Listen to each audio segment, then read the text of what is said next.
In the first video of this series, we were trying to have a better understanding of our relationship in terms of where we're at and our environment and getting a better perspective about that relationship, whether it's significant or insignificant, and etc. And so let us continue by let's try to describe a scenario for our nature, not just our nature, specifically our behavior, but the nature that we describe and experience for ourselves. Let's try to explain, a condition, a scenario for what's going on. So we have a condition of existence. We have an existence. We have we have a distinction happening in that existence. We also have an interaction. If you want me to put an order to that, we have an interaction first. If you wanted to be specific, you have an existence, which is interaction. Okay, what is interaction? Completely another set of videos, believe me. So we have an interaction, and through the interaction, naturally, okay, there is a distinction. Okay, in that distinction, okay, is a nature. Our definitions and descriptions of nature is what's happening in the interaction and distinctions. So we can look at that nature as solving or tackling the issues of interacting. Okay? What are some of the issues of interaction? Well, distinction is some of the issues of interaction. What's a distinction then? What are we talking about when we say distinction of an interaction? Let's say we're talking about system awareness. The reason why I'm stalling a bit is because I'm realizing that this is going to go in a related but still significantly specific direction that maybe we won't go down right now. But okay, so what we do is we have interactions, we have distinctions, we have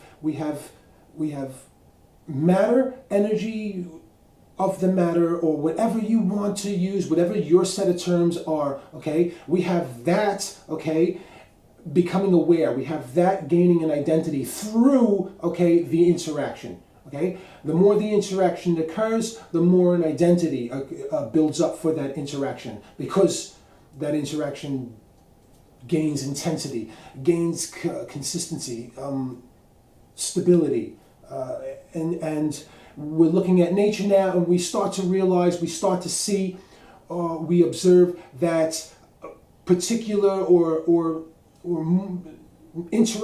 particular interactions are occurring because they're beneficial. They don't just occur for the hell of it, okay, that's for sure. And the ones that may occur for the hell of it are spontaneous, random, or accidents, or whatever you want to use to describe that. They don't last long. They're not as consistent as the ones that do have some kind of benefit. That is a behavior of nature, a universal one that we've noticed on particle level, okay, as well as on a biological, more behavioral level, large-scale behavioral level that we can see. Large-scale meaning the behavior of an entire system. An example, it might be a bit vague, but an example of an entire system would be an animal. An animal equals an entire system, a system of things, from a biological, molecular level, a quantum fundamental level, a macro level, emotional level, right? So we have nature. So the way we could start to paraphrase this is nature is trying to solve problems that it faces. Okay, nature is trying to solve or overcome obstacles that it faces.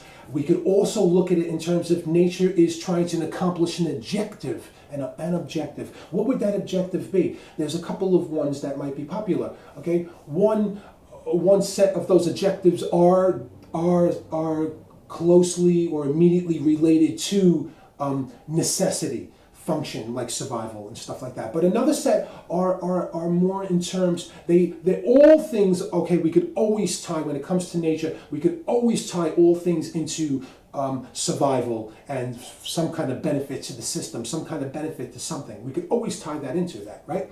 But because we have a thing of distinction happening as well, an identity that builds up, an awareness, and then complex awareness, okay? Because we have those things, we have nature may influence the behavior of nature just as much as, say, some occurrence happening because it would make something faster, it would make something process faster, it would make something system digest better or more complex, or a wider range of foods and stuff like that. So it's not just the identity of something can also, okay, bolster that, as well as maybe just a cold-hearted, as well as maybe a more basic physiological development, which is like, oh yeah, obviously developing a more complex, developing these organs will help the digestive system of that organism. But it's not just that, okay?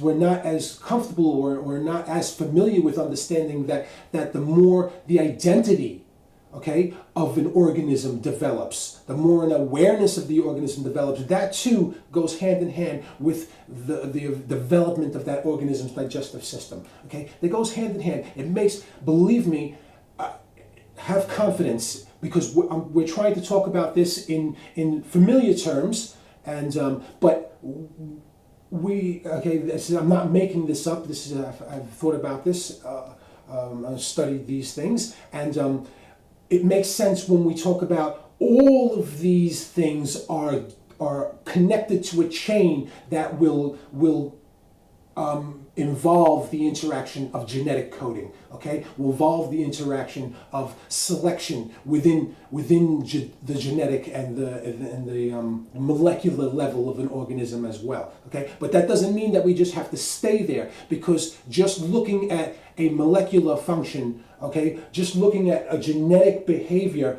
okay, that's just one side, that's just one part or one aspect of the full relationship, okay? We still need to see, okay, the other side. And what are we talking about? Then perhaps what we're talking about is something classic, like the relationship between environment and genetics, and which each one plays. And we know now that it probably fluctuates and it varies, and each one, okay, under the right conditions or multiple conditions, can be the dominant one. So it's not just 50-50, and it's not slightly one for the other as a general rule or exclusively. It will vary. Each one plays a critical role. Eliminate either one, and you have no relationship.